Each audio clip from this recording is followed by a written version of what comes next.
Can folks hear me? Yeah? Okay. So welcome, everybody. Thank you so much for coming today to this panel on teen mental health. We're very excited to be here. We're all from the Department of Psychiatry here at Stanford in different roles and different expertise. I'll be moderating the panel today and introducing our three panelists to start. Adolescence has been recognized for generations as a particularly vulnerable period of life. And I think we're all in our community particularly aware of how vulnerable it is, given the recent suicides and the overall concern for our young folks today. So we're really happy everybody could be here. I'm going to start by introducing the panelists. Here to my left is Dr. Moira Kessler, and she's a psychiatrist in our department who does school-based mental health consultations and helps schools also with suicide prevention programs. Next to her is Dr. Helen Wilson. She's a clinical child psychologist in our department, and her area of expertise is risk-taking in adolescents.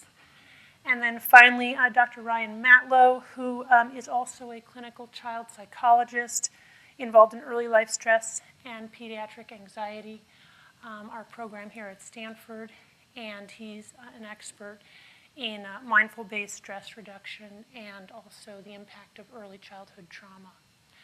So why don't we go ahead and open it up to the panel. Let's begin with Dr. Wilson. Can you tell us a little bit about normal adolescent development, and then in particular, why adolescents are so vulnerable to risk-taking and what kinds of risks, and how we who are parents or teachers can talk to adolescents about risk-taking behavior? So who here is a parent of a teenager? Most of you. Is anyone a parent of a younger child? And I see maybe a couple teens out there as well. So adolescents are my favorite group of people to work with, and I find adolescence a really fascinating time of development. So some really important things are happening during the teenage years. In terms of brain development, it's one of the most critical points of development. So different pathways and connections are getting established that largely determine how an individual turns out later in life. Adolescents, of course, are establishing independence and autonomy from parents. So it's really important for kids to be able to make choices and have a part in making decisions over their lives, and even sometimes to make mistakes and be able to learn from those mistakes. However, as we know, adolescents also need a lot of guidance and support from their parents because they're not always good at making decisions yet, and I'll talk a little bit about why that is. Other things that are happening in adolescence, so adolescents are establishing identity, they're exploring different roles, trying to figure out who they are and who they want to be. Adolescents are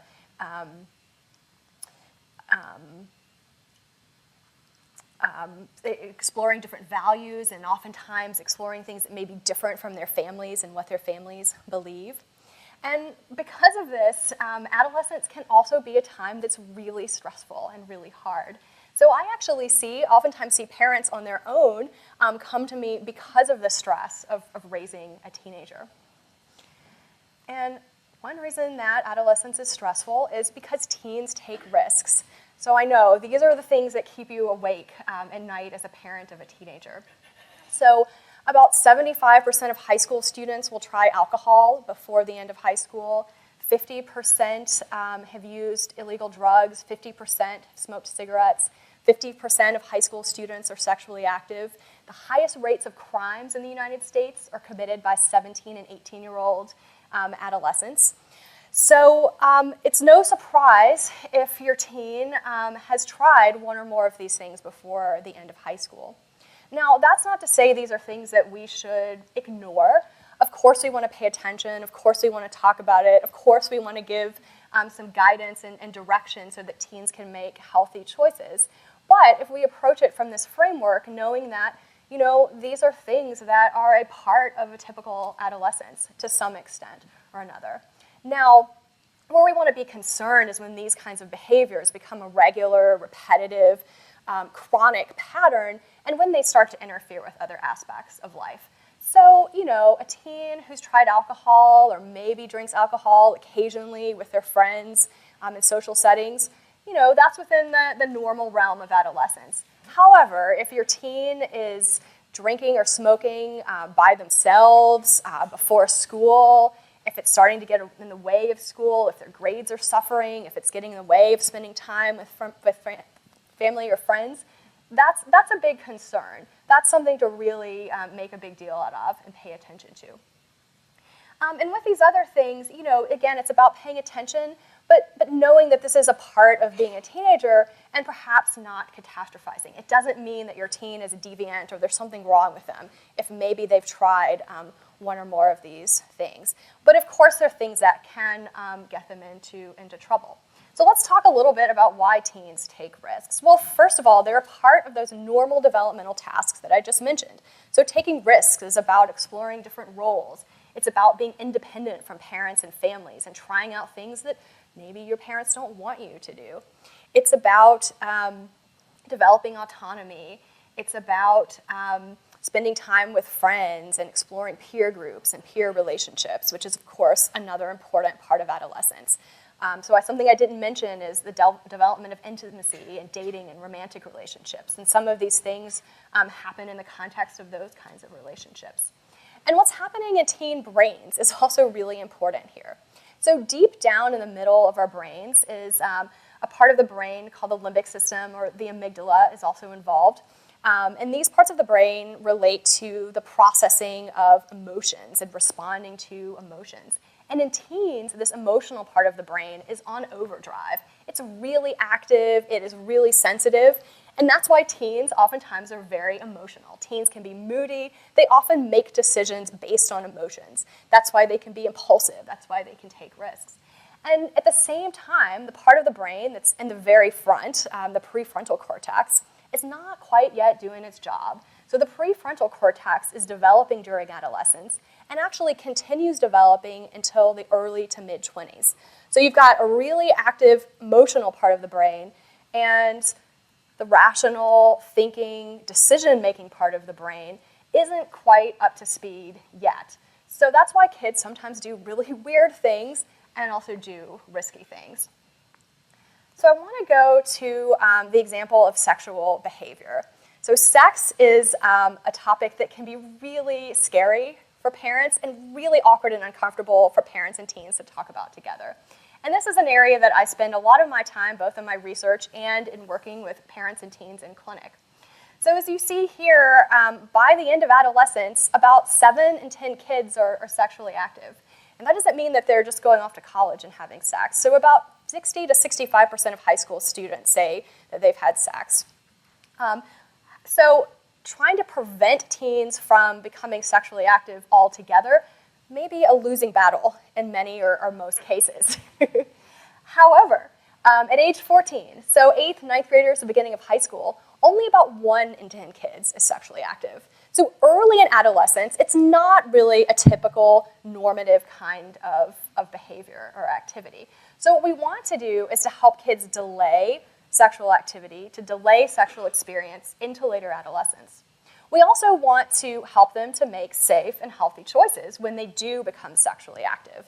So what I mean by that is having sex with one partner and being protected. So it turns out that the United States has, compared to other westernized, developed countries, has the worst rates of teen pregnancies and childbirths, the worst rates of teen abortions, and the worst rates of sexually transmitted infections in teens. Now, why is that? Well, it turns out it's not that American teens are more likely to be having sex or having sex more often, but teens in other places, European teens, for example, are much more likely to use double protection when they do have sex. And what I mean by double protection is to be using an oral contraceptive, so the pill or the monthly shot, something like that, and then also using condoms every single time they have sex. So these are some of the kinds of things that we want to be able to help kids with when they decide to become sexually active. We want to help them to be choosy and picky about who they have sex with and when they make that decision, and we want to help them to be safe. So how do we talk about this topic? Again, this is the kind of thing that most parents and teens do not look forward to. And so I've actually, I think at the end and on our website, I've provided some resources that may be helpful. So there are a couple websites. There's a young women's health site and a young men's health site. And these are resources on all kinds of health-related topics. So it includes nutrition, emotional well-being, all kinds of topics, including sex and reproduction. So it can be a way, so looking at some of these kinds of resources together could be a way to work in the talk about sex as well. Also, the Planned Parenthood website has some nice pages on tips for tools and tools for parents. And in the parent section, it provides some nice tips on how to talk to your teens about sex. And what we know is that this doesn't have to be, it doesn't have to be a big talk. Like, you don't have to sit down for the big talk, but that it's often more effective if it's something that you can kind of naturally work into conversation. And then it can just be a normal kind of topic that comes up, even starting earlier in life, even starting before adolescence, for talking about things like childbirth and reproduction just to be a normal topic. And you can capitalize on learning moments, perhaps in a TV show or a movie. Maybe your neighbor's pregnant, maybe a classmate's having a new sibling, and to be able to open up a conversation about those kinds of things. It also turns out that it's not about how often you have these conversations. It's not even about exactly what you say or what topics you cover, but the most helpful, most effective kinds of communications about sex and these other risk behaviors I've mentioned as well are conversations that are open and receptive. So being able to listen to your teen, to listen to their perspective, even if you don't agree with what their views are, but to be able to listen and respond in a supportive and respectful way, and to be able to hear their questions, to find out, what do they already know? What questions do they have for you?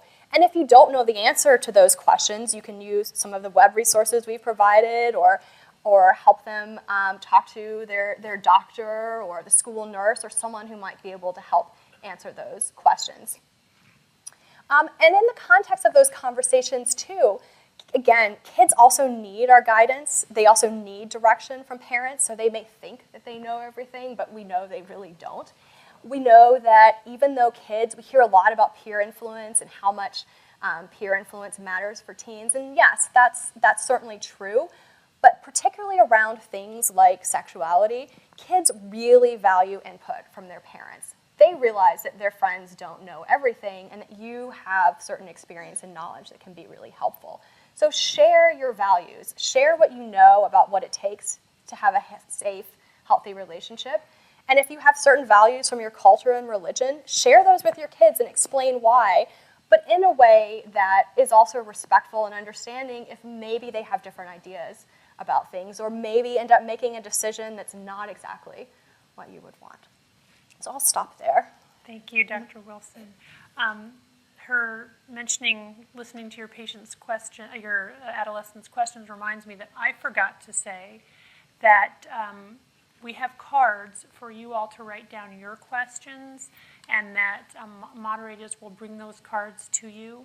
And at the end, we'll go ahead and take those cards, and our panel will answer the questions that you have. So please feel free to raise your hand, and someone will bring you a card. Also, at the end of today's presentation, we will have both handouts for resources for teen mental health in the community, as well as a slide that we'll show at the end with resources for teen mental health.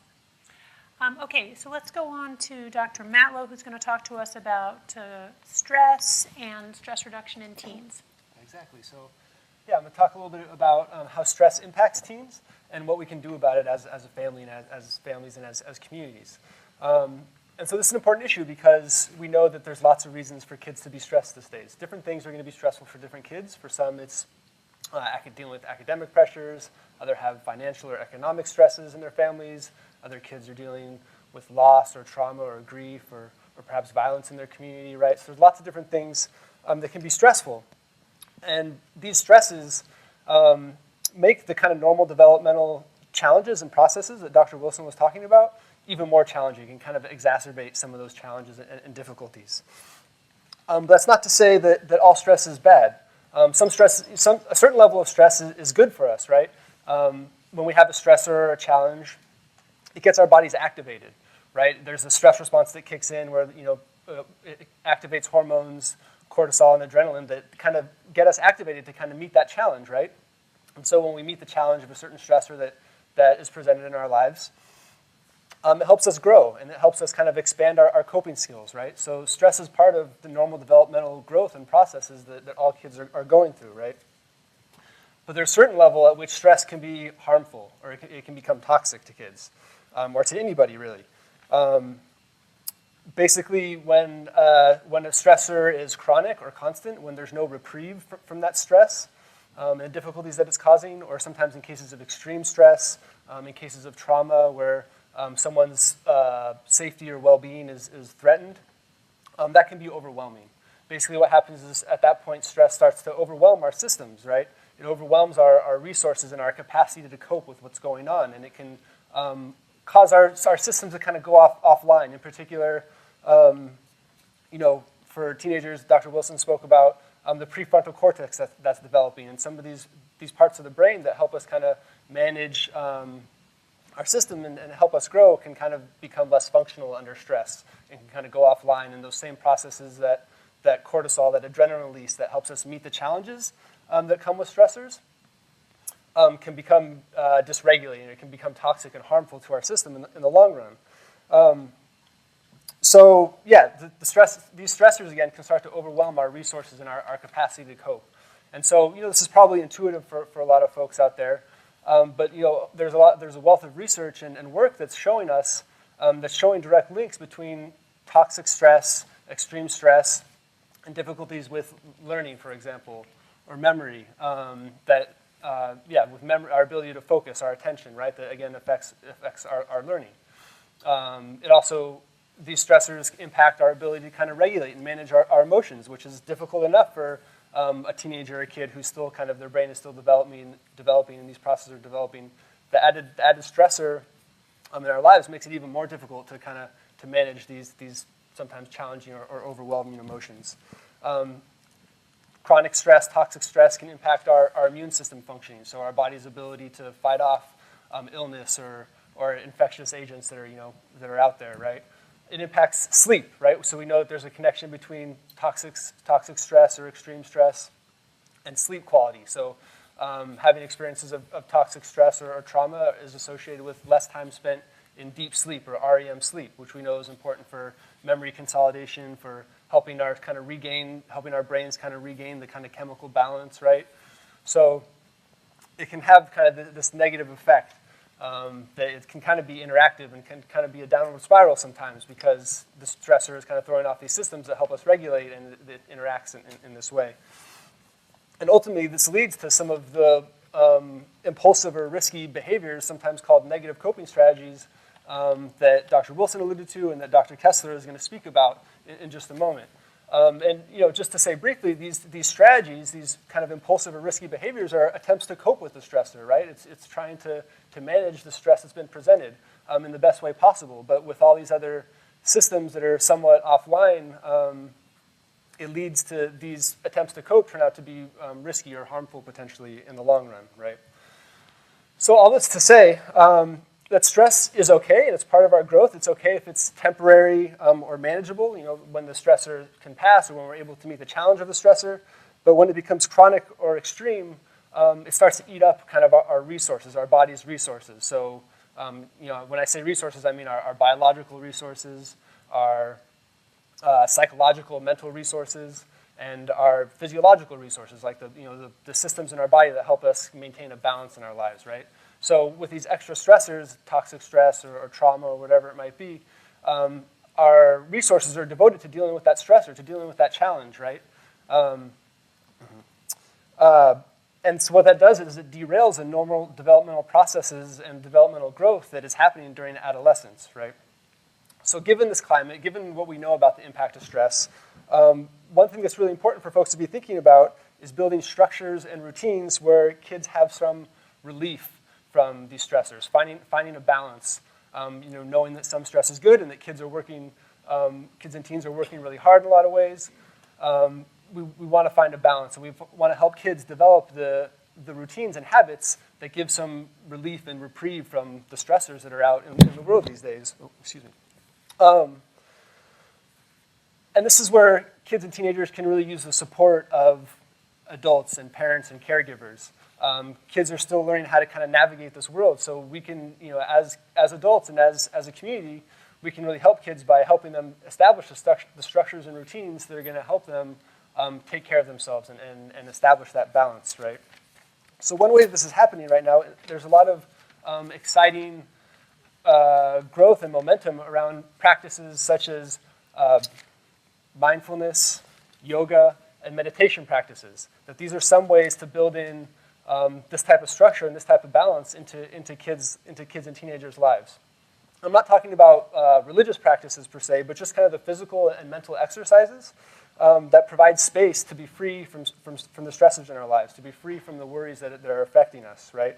And to build some skills for coping with stress.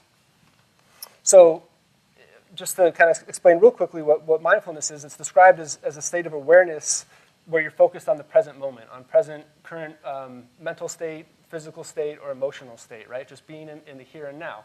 And this makes sense in a lot of ways because a lot of our stress lives either in the past or in the future, right? Either thinking about or ruminating about something that happened in the past or worried about something that might happen in the future, right? And so one of the principles of mindfulness is that if we can focus on our current, present physical state, we can relieve ourselves of some of that stress, right? Another component of mindfulness is compassionate acceptance of those kind of physical and mental states. So knowing that stress affects us, but instead of kind of fighting that stress or avoiding it, which can kind of be harmful in the long run sometimes, we want to accept that, I feel stressed out right now, but this is something that's going to pass, right? So it's kind of, part of what we can do with these exercises and practices is to shift people's attitudes and teenagers' attitudes and perspectives on stress so it doesn't have such a negative impact or consequence on their lives, right? And one exciting development that's happening right now, there's a lot of growth around in school-based programs to incorporate these skills and practices into kids' daily routine, right? We know that school is a source of stress for many kids and teenagers, right? So if we can incorporate these rituals and routines involving mindfulness or meditation or yoga, we can build this in. This is one way of building this into kids' everyday lives, right? And so this looks differently in different places. In some places, there are programs which, on the website, there's some resources of specific organizations and programs that are doing this work, so there's some resources for folks to look further into. But in some cases, folks are incorporating yoga into physical education programming, so incorporating yoga exercises into PE curriculums, right? And in that way, giving kids the opportunity to learn these skills. In other schools, they're structuring the school day so that there's 10 or 15 minutes of just quiet time, right? Which can be used for meditation, but really the idea is just to have some free space to help kids clear their heads a little bit and to have a break, to have a reprieve from the stress, from the go that's part of, being successful in academics in school these days. And then there's other curricula that are out there that are just focused on integrating mindfulness skills into the classroom so that kids are learning this and practicing this on a day-to-day basis. So these programs are really exciting. There's a lot of growth and momentum out there right now in developing these types of curriculum, these types of programs at schools. And kids are speaking to the impact that this is having on them. So kids really speak, kids that I've worked with and kids that I've seen, they talk about having this time, having this space at school in class really helps them to calm down, right? It's a place that kind of takes away their troubles, right? When you have this kind of downtime, this quiet time, it takes away the other troubles and stressors in their life. So there's some kind of kid testimony to all this, right? Other kids say that it gives them something to do. If they're feeling anxious or overwhelmed or angry about something, that these practices and skills gives them a place to turn to. So it's like a tool in their toolkit for dealing with the stresses in their lives. And this is getting played out in research, right? So programs, folks that are evaluating these types of programs are seeing improvements in academic performance when these programs are being implemented. When kids have this quiet time or downtime, they're seeing increases in improvements in rates of attendance, improvements in behavior, so reduced behavior problems or discipline problems, improved emotional health, and connecting back, improvements in sleep quality and sleep function. So I'm talking about school programs, but there's lots of different ways that these exercises, these practices can be structured into kids' lives. And the most important thing, so they can happen at school, these practices can happen at school, they can happen at home, they can happen at work, they can happen in sports, right, and outside recreational activities. So kind of have to think creatively about where to incorporate this and what works best for each person. There's not one kind of cure-all that I can say everyone should do. Everyone kind of has to figure out what works for them. Every kid, every family has to figure out the structure and the habits and routines that's going to work for them to have this reprieve, this kind of release from the stress. So I just encourage folks to kind of to have this conversation, learn a little bit about the programs and options that are out there, to talk to your kids about what's stressful for them and when they're having a relief from stress, with the goal of striking that balance, right? There's so much stress out there. Kids are working so hard in so many ways. We just want to make sure that they have the time and space to have some reprieve, some release from that stress, and that they're developing the skills that not only help them manage the current stress in their lives, but it also can be protective moving forward. When kids are practicing these skills and strategies, we know that they're more resilient in the future, that when stress comes up later in their lives, they're more equipped to kind of deal with those things in a way that promotes kind of normal, healthy development. Great, thank you, Dr. Matlow. Thank you. Okay, Dr. Kessler, can you tell us about adolescent depression and also suicide? Oh, thanks. So there are many reasons why it's important to hear about depression and to learn about the science of depression. First of all, depression is very common. In fact, 1 in 5 adolescents will experience depression before the age of 18. So if your teen hasn't experienced depression or isn't experiencing it, it's very likely that one of their friends is or has. Also, the good news is that depression is treatable, and the earlier we detect it, the easier it is to treat. So that's why it's very important to identify the signs of depression. And finally, the consequences of depression can be devastating, not only to the individual experiencing it, but also to their family, and then in addition to the community, just as our community has experienced tragedies this year. So I'm first going to talk about some of the causes of depression. And what's really important to know is that there's not one cause of depression. I've had many teens and families come into my office confused, not understanding, I do well in school, I have a great family, I have lots of friends, I don't know why I'm depressed. And it's because it's from many causes. There's many factors that interact with each other, and it's that interaction, the perfect storm, that often leads to depression. So as clinicians, we often talk about the biopsychosocial model of depression.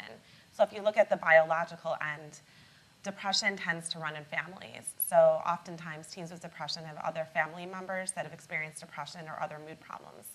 Also, it's important to note that depression is like a medical illness. It's a brain disease, and we often see different levels of chemicals in the brain, specifically serotonin, in people that are depressed. The other factor we look at is the psychological aspect, and one way of looking at it are negative thought patterns in people that have depression. So a teen with depression might get a bad grade on an exam and think, I'm a bad person, I'm a failure, I'm never going to amount to anything. Whereas another teen might look at it and think, wow, the test was really hard, I didn't study hard enough, my teacher didn't teach me well enough. For those teens, they can solve the problem. There's an external factor that led to this problem. Whereas the other teens, they really see it within themselves, within others, and really see their future as hopeless. And as Dr. Matlow spoke about, many teens with depression either lack positive coping strategies to deal with stress or have negative coping strategies. And for those teens, the ones without coping strategies, the stress just can build up. So bad score on an exam, fight with their parent, break up, it just builds up and builds up and builds up, and stress can become distress and can contribute to depression. And other teens have strategies that might feel good in the moment. Either they can avoid the stress or numb themselves, but they lead to very negative consequences later on. So that might be, drinking or drugs or self-harm, such as cutting to deal with stress or depression in the moment, but really leading to negative effects in the end. And finally, we look at social factors. Those are the things that are a little bit easier to identify. That could be stress in school, a breakup, a divorce within the family, or violence in the neighborhood. So what should you look for in your teen? I'm pretty sure we all would imagine that our teen, if they're depressed, are going to look sad, and that's pretty easy to imagine. But in fact, many teens and children who are depressed actually are irritable. So that might be chronic crankiness, moodiness, being on a short fuse, arguing very often, snapping back at you. You also want to look for a decreased interest or pleasure in activities they normally enjoy. That might look like being chronically bored or dropping out of activities or really isolated from friends or family. I've had families come in and say, my kid is lazy. They used to go to all these activities and they used to study really hard and they don't want to do anything anymore. If your kid wasn't lazy before and is lazy now, it's probably not laziness. It's really good to keep depression in mind if something like that's happening. You might also see a change in appetite. So many teens with depression have decreased appetite. You might notice that you have to remind your child to eat meals. And also, if you think of getting stressed, for me, I definitely like to go to carbs. And some teens and adults with depression also find themselves craving carbs and really eating more than usual. You may see a change in sleep, either trouble falling asleep, not sleeping through the night, or you might see your teen sleeping all the time and complaining of never feeling rested. That can also be a sign. Another symptom is change in energy. So your teen might complain of just having no energy, almost feeling like they have the flu all the time when there isn't really a medical reason. Another symptom is feelings of guilt or worthlessness. That might be described as feeling like a burden on others, and that can really impact the ability for your teen to reach out to you for help. If they feel like they're not important and their suffering would just cause suffering to others, then it really makes it difficult for them to speak to others. And finally, another symptom can be thoughts of death. That might be fantasizing about what life would be like if they weren't alive. It might be thinking about just wanting to go to sleep and never wake up again. Or it might be thinking about doing something to end their life. One important note is that in different cultures, depression can look very differently, especially in cultures where it's discouraged to talk about feeling sad or talking about your problems, or just not really having the language for that. In some cultures, depression might actually be described in physical symptoms, so having pain or numbness. And actually, in smaller children, we often see them having a lot of stomach aches and headaches when there isn't a medical cause for it. In other cultures, it might actually come out more as acting out behavior, so getting in trouble, stealing, lying, doing things that you didn't normally do. It's really important to look for changes in your child's behavior. So if they were a really outgoing kid and all of a sudden they just keep to themselves, that can be a sign. If they really used to participate in a lot of activities and now they don't, they just like to sit in their bed and do nothing, that's another sign for it. So it's really important also to differentiate between stress and depression because they can look very similar, and just as Dr. Matlow talked about, we all experience stress, and an amount of it can be good, it can build resilience, but too much of it can impact you, lead to distress, and can contribute to depression. So one important difference between stress and depression is that there is an external reason for stress. So it might be finals or a deadline or getting a speeding ticket. And after that stress goes away, then you tend to bounce back, get back to your normal self. But in depression, you don't have that bouncing back. In depression, the symptoms are too frequent, they're too severe, and they last too long for you to manage on your own, and that's when you might need outside help. They also impact your functioning. So especially for kids, you might see them doing poorly in school, having difficulties with friendship and different difficulties with their families. And that's important to note. So what should you do if you're concerned about your teen? And a lot of this is very similar to what Dr. Wilson said. It's important to approach your teen in a gentle way, in an open way, a non-judgmental way that really makes them see that you want to hear what they have to say and you're not going to judge them. It's important to find a good time to talk with them. If you're concerned about them, approach them as soon as possible, but just ask them, can we talk right now? And if this isn't a good time, then schedule a time for them. You don't want to talk with them when they're in the middle of studying, when you have a deadline, when you both don't have really a very long period of time to talk. Find a private place. Make sure you don't have only 20 minutes and you have to run. You should put away your phone. Your kids should put away their phone. You don't want any distractions. Make sure to make good eye contact with them. Watch the tone of your voice. You want to speak with them gently and really let them know that you're concerned and serious. Make sure to listen. I want you all to practice over the weekend in a conversation, just sitting and not talking for 30 seconds when the other person's talking. you'll notice that you hear a lot more than you normally do, and the person really feels listened to. You know, we live in Silicon Valley. We have a lot of smart problem solvers here. But it's very important to know that your kids don't necessarily want their problem solved right now. You might not know what they need in the moment, and the only way to know is just to ask them. So, you know, they might just want you to listen. They might just want a hug. They might want you to drive them to Phil's and get them some coffee. But you won't know unless you ask. Another important point is to validate your child's emotions. Validating means that you're showing them that you understand why they feel the way that they feel. It does not necessarily mean that you agree with them. So a way to validate your kid might be if they talk about, oh, I'm so upset, I'm getting B's in my classes, and I'm just so stressed. If you say, I'm so sorry you're feeling this way, what can I do for you? A way to invalidate your kid would say, oh, that's not that bad. I got B's in school all the time.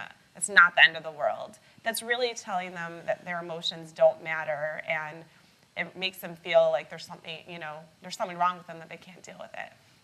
Another important point is to avoid the word but. So if you say, I'm so sorry you're feeling stressed, but it's not a big deal. It's as if you didn't validate them in the first place. Remind them that you love them, you're there for them, and you're going to get through this together. A lot of teens feel isolated, and they feel like their future is hopeless. So by using we are going to get through this together, it makes them feel that you're in it as a team and that there's hope. Also, it's important to share your observations with them. You know, I've noticed that you're not eating dinner with us anymore, and you're sitting in your room for much of the night. Just stick to the facts. Let them know that you notice things, that you're paying attention to them. Finally, it's very important to ask about suicide.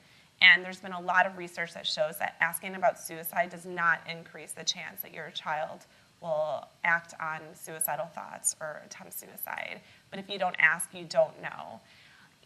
That's another homework assignment I'll give you all. It's to ask somebody. It doesn't have to be your teen. Ask somebody if they've ever considered suicide, if they've ever thought about death. And you'll be surprised. Many people have thought about it that you never would have thought of. The question, it's very uncomfortable, very awkward the first time. But for me, I ask every single patient I see every single time, and it can become much more comfortable in that way. If you don't know what to do, we actually are going to provide you a resource if you'd like it. There's a suicide prevention training called QPR that actually faculty, staff, and students in our district have done. And at the end of the session, we'll have the opportunity for the first 100 people, I don't know how many people are here, that would like to get trained. If you just go to the back of the room, we can give you the link to the source, and it's very helpful. Great, thank you so much. I'm going to go ahead and start with the questions from the audience. This first one, Dr. Kessler, I'll direct to you, and it's a very straightforward question. What is the most effective deterrent to suicide? So how do we help people who are thinking about ending their lives? How do we prevent suicide from happening? What are some of the, especially among adolescents, you might talk a little bit about the contagion factors and some of the, how the media can help us prevent the contagion factors, and also on an interpersonal level, what we can do with somebody who's endorsing suicidality. Yes, I mean, so it's a very complicated question, and there's not one way that we can prevent it the most, but there's many ways. So first of all, it's important for kids to have a trusted adult, to have somebody that they feel comfortable talking to. So it's making sure, if it's not you, it can be someone in the community, it can be a teacher. If you're worried about your child's safety in this moment, the way to prevent it in that moment is making sure they're somewhere safe. So actually the slide that's up right now shows what to do in a crisis. If you've asked your child about suicide and they're considering it and they don't feel like they can keep themselves safe, you can call 911 and ask for a CIT officer. They can come and evaluate them in the home. You can take them to the emergency room. Stanford has a child psychiatrist on call 24/7. If you're a Santa Clara County resident, there's the EMQ mobile crisis unit. They're able to come and evaluate your child in the home at times. If not, they can help direct you to the care you need. And then there's other numbers to call. There's the Stanford child psychiatrist on call that is available after hours and on the weekends, and they can help guide you if you need to take your child in at the moment. And there's many other aspects to trying to prevent suicide. Education's important, so being here is extremely important. There's been policies passed statewide that all teachers need to have mental health education, so they need to be trained in identifying depression and other forms of mental health disorders. We're teaching our students as well. I know in the living skills class, we actually bring in a lot of suicide prevention courses that I've helped teach some of them to the students. Yeah, I would just add to that, because we have a lot of questions to go through. So, in particular with adolescents, there's this contagion phenomenon, sort of like a flock of birds. As soon as one takes flight, the rest follows, and that's much more true among teens who are suicidal than other demographics, which is why it's so important to minimize the contagion phenomenon. And one of the things that the data show is that the media can help by not being too explicitly detailed about the circumstances surrounding a teen suicide, because that then propagates through the media and through the internet, and then actually increases the odds of other teens modeling that behavior. The other thing we know about suicide is that actual physical deterrence, like a net under a high bridge, or potentially for our community, video cameras along the train line are indeed, and higher fences along the train line. Many people poo-poo that because it sounds like, well, what is that possibly going to do for a suicidal kid? It turns out suicidal teens act a lot on impulse, and it's an in-the-moment kind of a thing, not necessarily long premeditated. So if it is physically more difficult for them to act on their impulsive thoughts, it decreases the risk of suicide. Okay, let's go on to another question. Let me direct this to Dr. Matlow. The question here is about zero periods. And as you know, at Gunn High School, they've now eliminated unilaterally zero period, so that with the idea that part of the risk of suicidality and stress is that kids are not getting enough sleep. They're not getting enough sleep because they start school too early. This is the thinking here. This is not my thinking. And that if we eliminate zero period like they've done at Gunn, we'll decrease the chances of them being sleep deprived because we're starting school at a later time. How can you educate us about your thoughts about that vis-a-vis your understanding of the role of stress in adolescence? Thoughts about zero period specifically? That was the question. Okay. That was the question, yeah. So it is important when I talk about having healthy routines and healthy structure in teens' lives. Part of that does have to do with sleep hygiene, right? So we know that an adolescent should get about 9 hours of sleep every night. So whether that means, and that's, people shake their heads at that, right? Because there's so many things the kids are having to work on, that they're working towards, that it's hard to kind of guard that time, right? But part of having that as I spoke to, sleep is an important part of maintaining a healthy balance and increasing capacity to deal with stress, right? So it's important that kids have the routine and sleep hygiene that helps them get the sufficient amount of time to sleep, because sleep does serve that important function of kind of re-regulating and rebalancing our systems. Whether that means kids should sleep later, I'm not sure. It's you may have to maybe establish a routine where kids are settling in earlier in the night, right? If they're going to be getting up earlier, you want to anticipate that and have the routine and habit so that you are maximizing the amount of sleep time that kids get, right? The other thing I would kind of think about is, as we add in extra class time, extra school time, whether it's zero period or whatever it might be, we kind of think about the purpose or intention of that time, right? Is this extra work time where kids are going to, that may be kind of stressful in that way because, here's some extra time where I have to work on this project? Or is this a time where kids where it's a chance to kind of to regulate, to relax, to be free of the stress and the go of academic pressures, right? So, part of my response, has to do with what that time is dedicated for, right? And whether it's something that's increasing kids' perceptions of stress, or whether it's an opportunity to kind of to calm down, relax, to focus on the here and now, and have a bit of a reprieve or release from stress. Great, thank you. And I think, the whole zero period issue really raises the question for all of us, whether we're parents or mental health care providers. Is depression, is suicidality, is teen mental illness something that originates inside that individual, either due to early childhood trauma biological predisposition? Or is it something contextual in the environment? Do we need to change the school structure? Do we need to change something in our family? And these are really important questions that are complex, that we don't have the answer to, but clearly as a community and as healthcare providers, we continue to try to delve into those questions and figure out what to do. Here's a question from an audience member that I think also speaks to this issue of how much do I decide for my child, or how much should we as a community change context, and how much is this something that should come from within my child? The question is, and this is for, I'm going to direct this to you, Dr. Wilson. My daughter was admitted to a few colleges. We have very different opinions as to which college she should go to. Should we let her decide, or should we insist the college that we believe is right for her? What are your thoughts about that? That's a really good question. And again, there's not one right or wrong answer. I would certainly encourage you to have an open dialogue and really try to understand the perspective of where your daughter's coming from. There certainly may be things that about the colleges that she's choosing between. I mean, I don't know what the choices are, but I know, a lot of parents, my daughter got into Princeton, but she doesn't want to go. She wants to go to this, small liberal arts college in Colorado. And maybe that small liberal arts college is actually a better fit for her.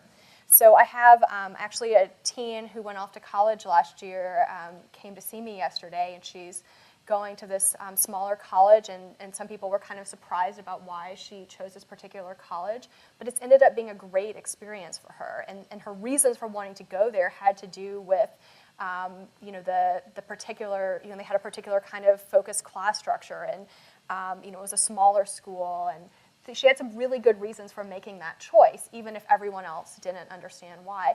And there are lots of great schools out there. Stanford, Princeton, those are not the only places where you can get a good education. And for some kids are too stressful or too big, or they don't offer something that your teen is really looking for. So I would say make it a conversation, try to understand their perspective, and certainly, like I said about these kind of risky behaviors, share your views, share your opinions, let them know, what you think, but I guess I would encourage you to steer away from insisting or pushing them to make a decision that doesn't feel right for them. Yeah, I think that question really raises one of the real issues in our community here. One of our great strengths is the diversity of the different cultures that we have here. But then how do we merge those cultures, especially for our young people who are living in two worlds, going to school in one culture, coming home to another? When I hear Dr. Wilson's statistics about the number of Americans who have sex at an early age and get pregnant, I'm thinking, I don't want my kid to have that culture. I'd rather preserve some other culture and some other values for my kid. But then how do we kind of integrate the two of them? It's extremely challenging. In some ways, maybe our kids will be better off if we preserve our family culture and values and don't go we swim upstream in terms of what they're learning to do at school.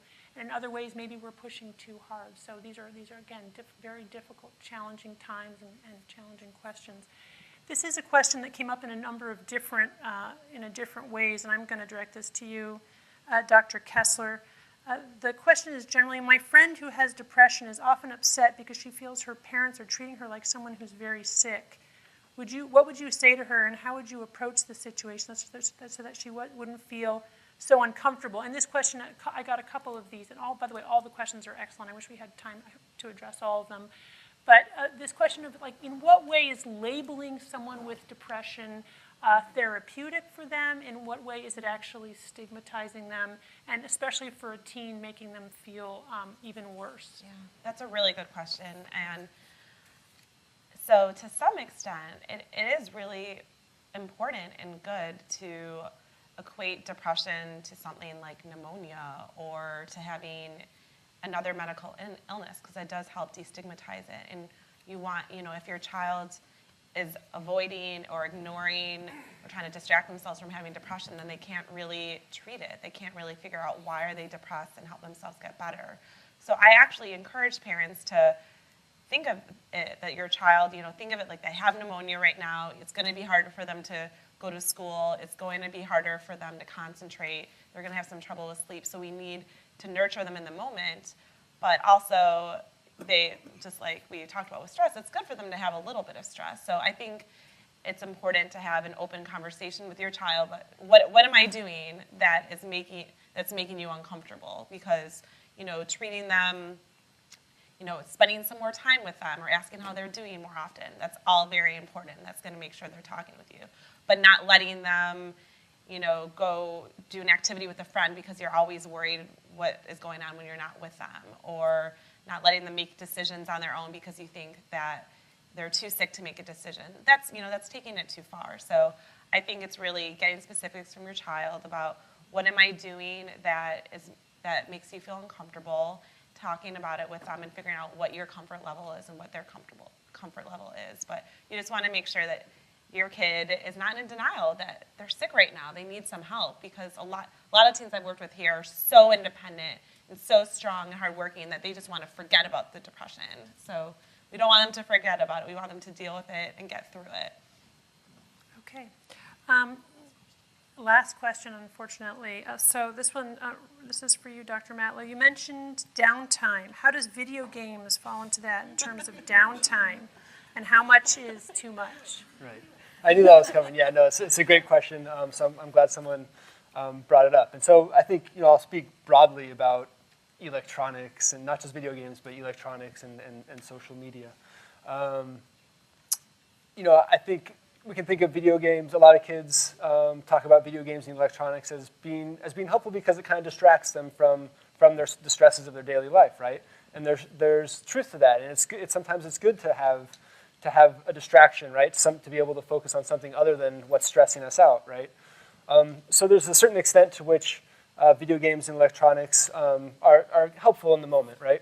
What we have to be wary about is if this is avoidance, right? If this is a way of avoiding a stressor. I think we know anything that's stressing us out or that we're fearful of, right? If we just avoid that thing and pretend like it's not there, it's just going to kind of get worse, right? That thing gets bigger. That stress or that fear gets bigger, right?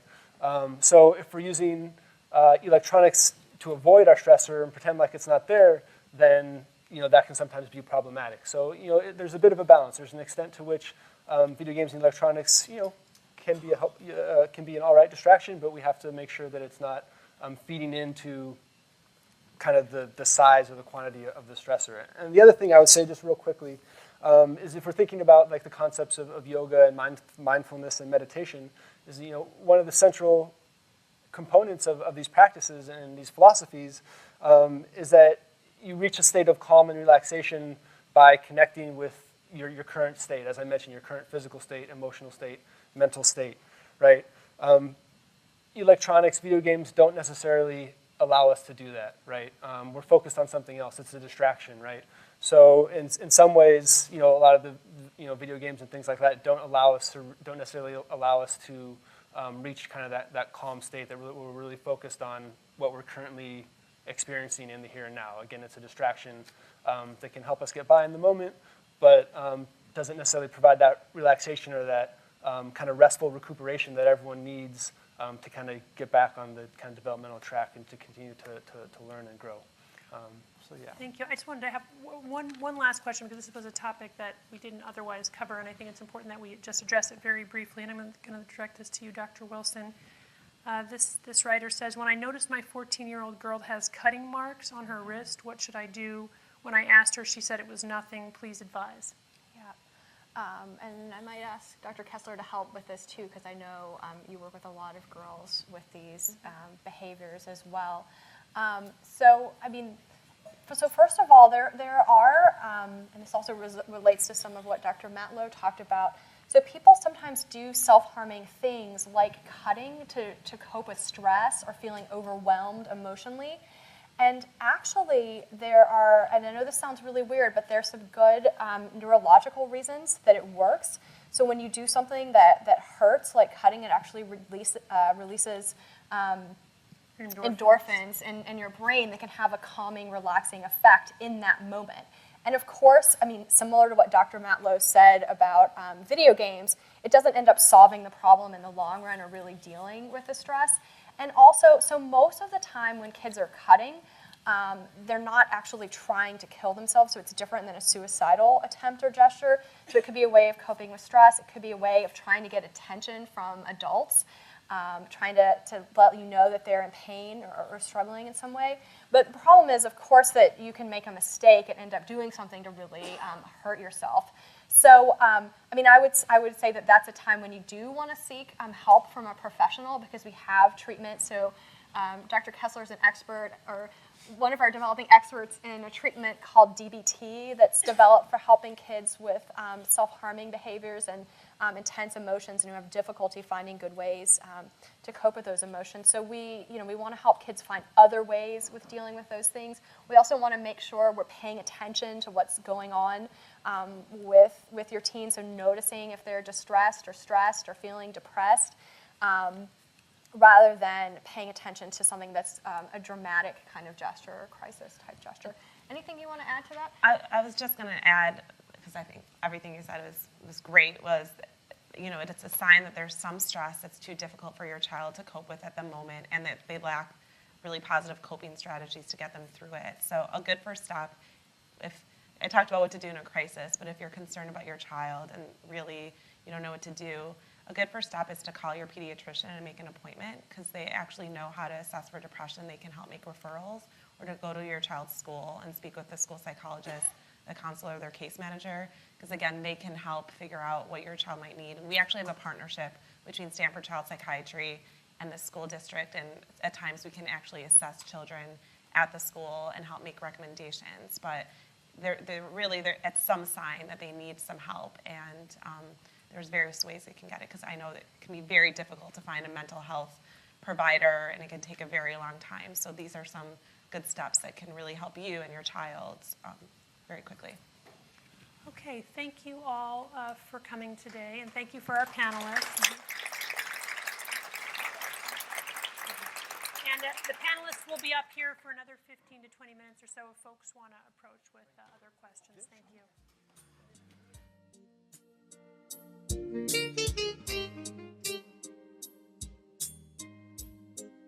The preceding program is copyrighted by the Board of Trustees of the Leland Stanford Junior University.